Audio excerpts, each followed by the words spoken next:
So on Fridays, just ask yourself what's working, and guess what? You're going to do more of that. The second question, what's not working? And you're going to do less of that, or you're going to change it. And the third question, what's next? You're going to plan the upcoming week.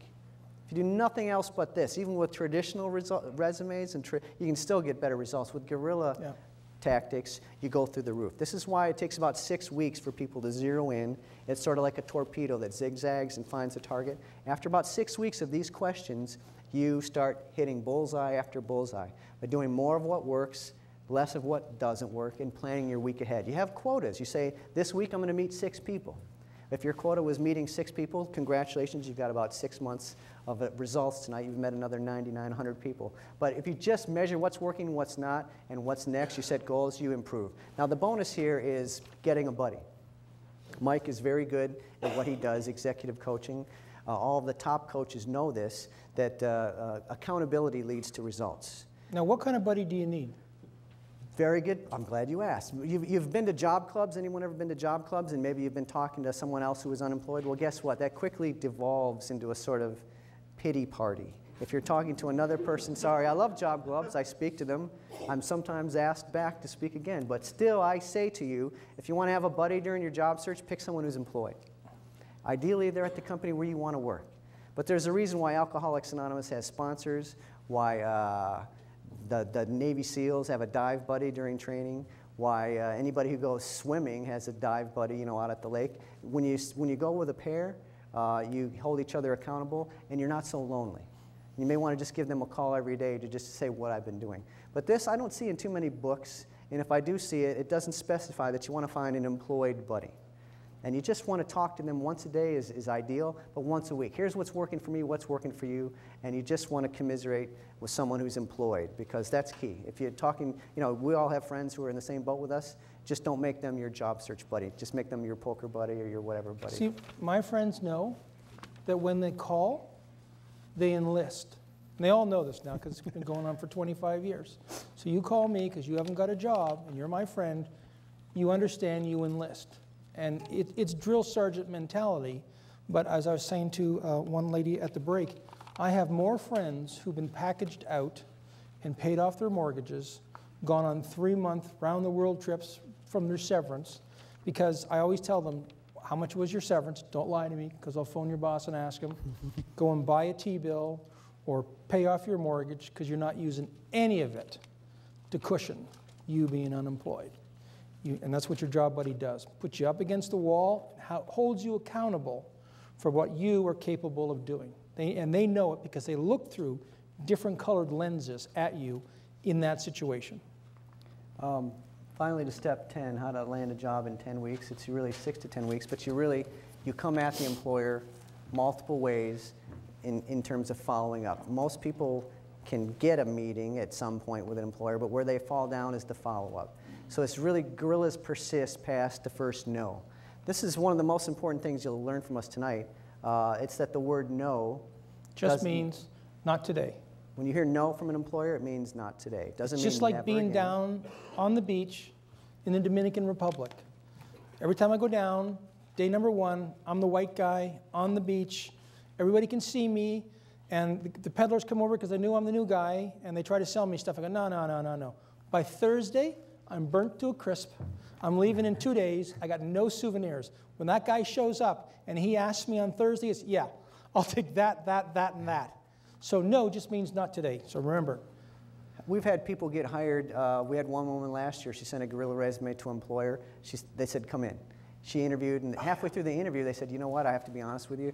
We're interviewing you because by law, we have to interview more than one person. We've kind of decided we're going to hire Frank. He's an internal hire. Anyone ever been passed over because they're going to do an internal hire? Anybody heard anybody? Yeah. So her reaction could have been to blow her stack, but no. She said, well, thank you for having me in. And the guy said, but I really liked your resume, and thanks for, you found us. You didn't email it. You sent it in a thank you note. That was our Trojan thank you note. And she was very gracious. She went home and wrote another thank you note. Well, guess what happened? 2 weeks later, she gets a call from that employer. There's this magic word called attrition, which we'll tell you about in a second. The employer said, we remember you, Gail. We liked you. Guess what? Someone just quit today. And guess who we want to come in and interview? So she was hired. by the employer who had turned her down because she graciously thanked them. She knew that no doesn't mean never, it just means not today. And the magic word, another magic word, we've got a lot of magic words tonight, attrition. 148 million people that work in America. Attrition is 20 to 25%. What does that mean?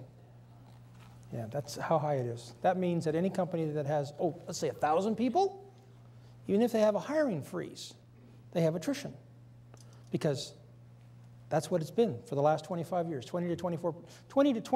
So they got 1,000 people. That means that HR has a hiring freeze, but they still got to replace 200 people to run the organization. And okay, maybe they don't hire all 200, maybe they hire 182. But hiring freeze, or we're not hiring, doesn't mean they won't hire you because of attrition. So these tactics are simply ways for you to plan ahead. Remember, we said it's a process. You just got to plan to be on their radar. 10-10 simply means 10 different follow-up letters in 10 weeks. You've got to write those ahead of time, plan to be on their radar for at least 10 weeks. White papers, competitive analysis. This is another way to reapply for a job you've already interviewed for by just showing the employer how much you've studied them and how much they could improve based on what you've done in the past. It's another follow-up tactic. 30, 60, 90-day plan is simply you going in your interview and saying, here's what I would do in my first 3 months on the job. And this is all the stuff that you will do when you do step number 2. When you do your original documentation, the resume, the cover letter, all that kind of stuff, you're doing all this because it's process. When you're in a job hunt, it's process.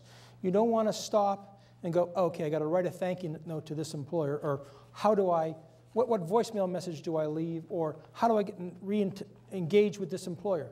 Forget it. You answer all those questions ahead of time. You have all those answers. And when you engage, when you start the process, it's just letter, email, white paper, whatever. You just go, go, go, go, go. So David's going to tell you now the killer question that made him how many enemies? 717 enemies on the Fortune magazine website. Yeah. Briefly, David, what are we talking about here? All right. I got in trouble. 717 HR managers and directors who I got in trouble with. Fortune magazine did an article with Kevin and I, it was 8 pages, front cover article. Speak up. What's that? Speak up. Oh, thank you. So let me try that again. Kevin and I were interviewed by Fortune magazine. We were the cover story of April 2009, I think it was. 2009, 2008, I can't remember. They asked a question, and they wanted my best advice. And I said, well, hey, you want to teach your job hunters how to get 5 interviews for every interview they go on? They said, absolutely. So I told them how to do it. So you know that point in the interview where they say, have you got any questions for me? There's only one question you need to ask them, and it's not really a question so much as a statement. You say, well, Mr. Employer, Madam Employer, I've been doing some research, and these are your top 5 competitors, A, B, C, D. Correct? Yes. Well, what is it about A that keeps your executives up at night? And then be quiet. Because if you're quiet, they'll tell you. And that's important. Because you ask that for all 5 of these. And then as you're shaking hands and you're walking out to your car and you've just dropped your thank you letter, because you've already got it pre-done, right? Right on the desk as you're walking out, and you get in your car. Do you know what the first thing is you do before you turn on the car? You open your cell phone and you go, oh, Harry Smith. Harry Smith is the hiring manager of company A, and you say, Harry, David Perry, I was just in an interview with XYZ Corporation, and they told me about some of the things that you're doing that's keeping their executives up at night. Want to have a coffee? Nobody ever says no.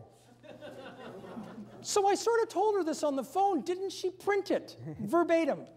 And it goes on the website, and I got all this hassle from all these HR people. And my reaction 5 days after this all happened was I went on their system and I said, ladies and gentlemen, I got to be very clear. You're in HR. So I know that everything that I say will be held against me. That's an interview. Everything you say in an interview will be held against you. It doesn't get any more succinct than that. So if you ask these questions and they tell you this information, well, you have an obligation to use it, because everything they tell you should be used against them as well until you're an actual employee. Anyway, they didn't like that, but boy, did everybody else like it.